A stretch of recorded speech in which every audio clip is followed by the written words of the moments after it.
Good evening, morning, afternoon, kings, queens, and non-binary royals. My name's Rebecca and welcome to my humble channel. So today, I'm getting in here because I got a new mic, but today I'm going to talk about how to manifest moving to a different country. I have used this 3 times, twice to go to the US, to move to the US, and once to move to China. And it's based on the law of attraction. So for anyone, you may have heard of the law of attraction through The Secret or Abraham Hicks or Jack Canfield or Bob Proctor. A lot of people use it to create the life of their dreams, and basically it's what you think about, you bring about. So when you're always thinking good thoughts, you will naturally see good things happen in your life. If you're always looking for opportunities, you will naturally find more opportunities than if you were not. So first thing you gotta do when you're trying to manifest moving to a different country, and even though it's COVID-19 and so everything is kind of like up in the air, I wouldn't think about that when you're trying to connect to the universe and when you're trying to get it to work for you. Don't try and figure out how you're going to do it. Right now you're just thinking about manifesting. And the number one thing you got to do is you have to decide. You have to decide where you want to go, what city you want to get to, what country, town, village, field, wherever you want to go, you have to decide. So once you decide where you want to go, you have to visualize. Oh, this is my favorite part of manifesting. Sometimes I love visualizing more than I love manifesting because it's so fun. So you've decided where you want to go, or you're not sure. First, you have to be sure. You have to be sure where you want to go. You cannot manifest something until you decide that. And second is to visualize. How do we visualize ourselves in another country? How do we visualize a new life, new friends? Maybe you're going alone. I went alone. Every time I've moved country, I've been alone. I've went alone. It's scary. So first thing is to go on Pinterest. People always talk about going on Google. Don't go on Google. Do not go on any search engine for images, okay? Mainly, you can, and you can look at magazines and newspapers, but I would prefer Pinterest or Instagram, mainly because they're real photos taken by people and that aren't advertisers and that aren't stock photos. So you're also getting way more creative normal photos.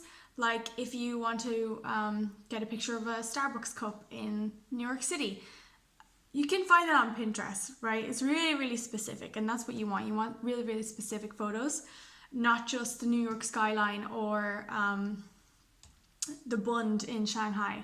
You want to be able to visualize yourself really living your life there. So I want you to go on Pinterest or Instagram or something, search for things that you would normally do in your real life and find pictures of people doing that in the place you want to be doing it too. So if every morning you go to Starbucks, easy, because you can type in, say you want to go to New York, or say you want to go to Cape Town. You can type in Starbucks in Cape Town in Pinterest, and bunches of pictures will come up of people in South Africa like drinking Starbucks, okay? This is such a basic image and a basic example, but you want to be that specific because you want to be able to really see your life, not anybody else's life, but the things you want to do and the things you do in another place.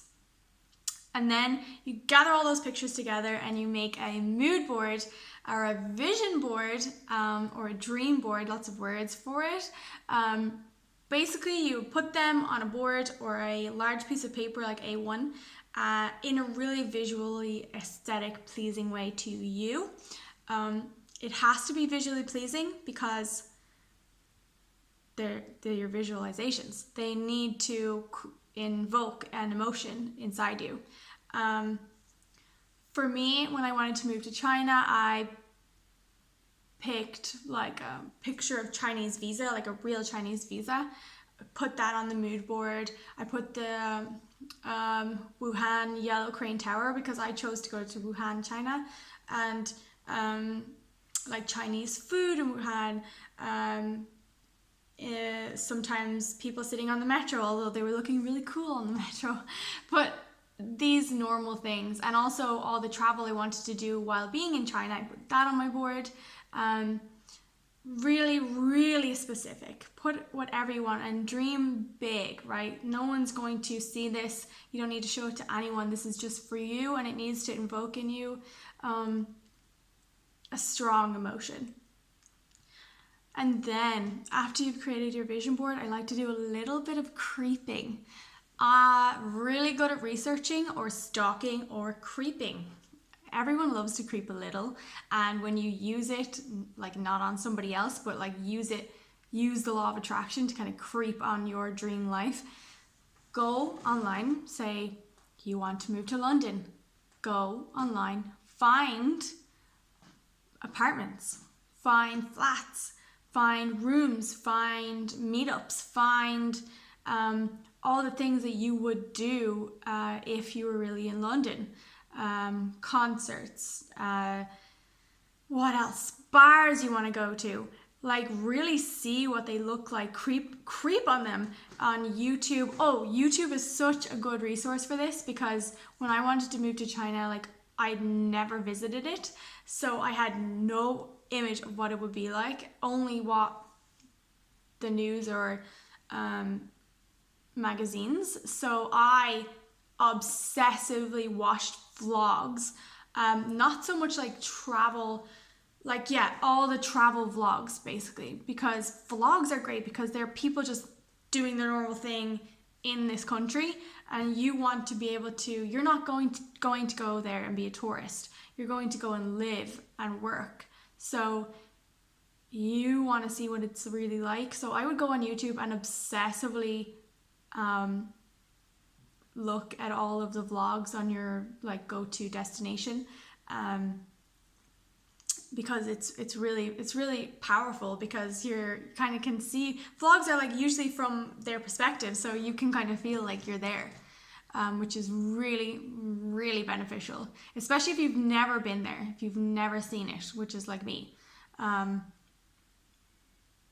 They're really helpful and really fun. And you like find people that you want to follow then after that. But yeah, really, really helpful. Pinterest, vision boards, going online and stalking apartments, shopping centers, cinemas, anything that you would want to do in your real life, and YouTube, vlogs, lots of blogs, but I prefer vlogs because of course you're trying to visualize, not read. You want to see it with your own eyes or through the lens of someone else. So I would highly recommend getting obsessed with YouTube vlogs if you're trying to manifest moving to a different country. It's really helpful. People are there and they're willing to share their average day in their life. So make use of that. Use it to your advantage. Use it for your manifestations. And then maybe you'll be there vlogging yourself and in the future, hopefully. So that is all of my tips on how to really visualize yourself in another country, and then letting the universe do the rest. But first, you really have to visualize yourself. You have to believe it. So, hope you enjoyed this video, and I can't wait to hear about your manifestations.